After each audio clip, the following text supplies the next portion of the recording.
몸의 은유, 기계에서 정원으로. 우리가 살고 있는 지금 여기는 몸이 기계인 시대고 장소다. 각 시대와 장소에는 나름의 시대 정신과 문화가 있기 마련이지만 21세기는 장소에 따른 문화의 구분이 점차 약해지는 세계화의 시대다. 그래서 몸과 병을 앓는 방식의 차이도 점차 사라진다.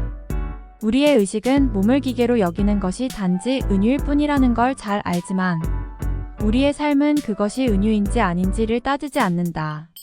기계인 몸을 앓고 살아갈 뿐이다. 의식이 삶을 지배하는 것이 아니라 오히려 삶이 의식을 규정한다.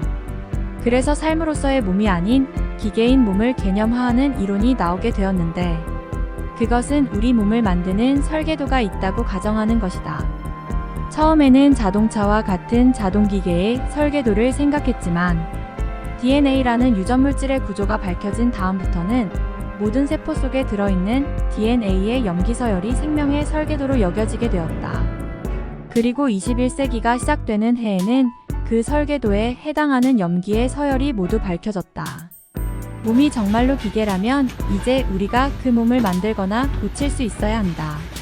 하지만 몸이 기계라는 은유 하에 시작된 인간 유전체 연구 사업이 마무리될 즈음에는 오히려 그 은유가 잘못된 것이라고 생각하는 사람이 많아졌다. 유전체가 몸의 설계도라면 그것을 구성하는 염기의 98%가 아무 기능도 하지 않는 문자들의 반복인 이유는 무엇일까?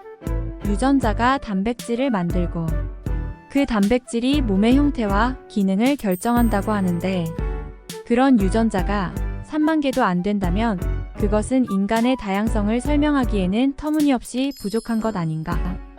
유전자를 구성하는 염기에 대한 정보만으로 유전자들끼리의 유전자와 그것을 둘러싼 단백질 사이의 단백질과 단백질 또는 세포 내 다른 환경과의 상호작용 등 복잡한 관계망의 결과로 나타나는 형질의 변이를 설명할 수 있을까? 이런 의문들을 풀기 위해서는 적어도 몸기계 은유에서 모델이 되는 기계를 바꿔야 한다. 17세기에는 감긴 태엽의 힘으로 움직이는 시계가 20세기에는 석유의 화학 에너지를 전기와 기계 에너지로 바꾸는 자동차가 그리고 21세기에는 자동 제어 시스템을 갖춘 계산 마이너스 실행기계 즉 컴퓨터가 몸기계 은유의 모델이 된다. 프랑스의 현대철학자 조르주 깡귀엠은 정해진 설계 또는 규범을 따르기만 하는 것이 아니라 주어진 상황과 내적 조건에 맞는 새 규범을 만들 수 있어야 정상적인 유기체라고 했다. 아프리카의 열대기후에 적응한 유럽인의 조상들이 햇빛이 귀하고 추운 북쪽에 정착하면서 피부색이 옅어진 것은 진화를 통해 몸이 새 규범을 만들어낸 사례다. 흰 피부는 햇빛을 많이 받아 부족한 비타민 D를 만들기 위한 적응이었고 그것이 새 몸의 규범이 된 것이다. 아프리카에서는 검은 피부가 강렬한 햇볕을 차단해 피부를 보호하는 생리적 규범인 것과 정반대 방향이다.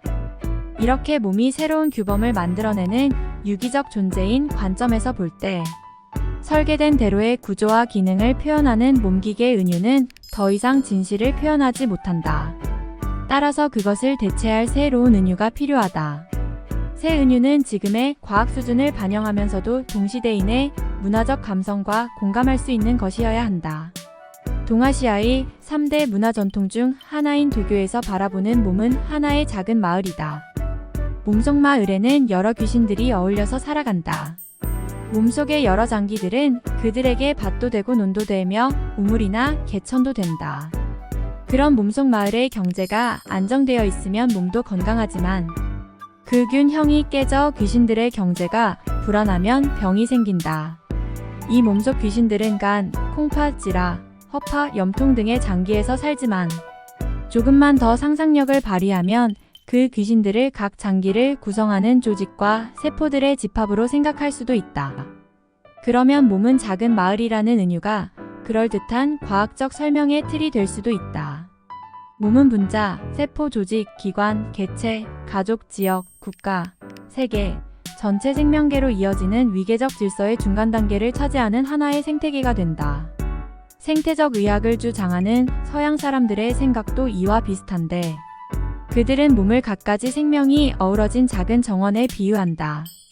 몸이 설계된 대로 만들어지고 기능하는 기계라면 그 주변에 관한 여분의 정보는 아무 소용이 없겠지만 작은 마을이고 생태계라면 몸들 사이에는 다양한 여분의 정보 교환 또는 수다가 가능해진다.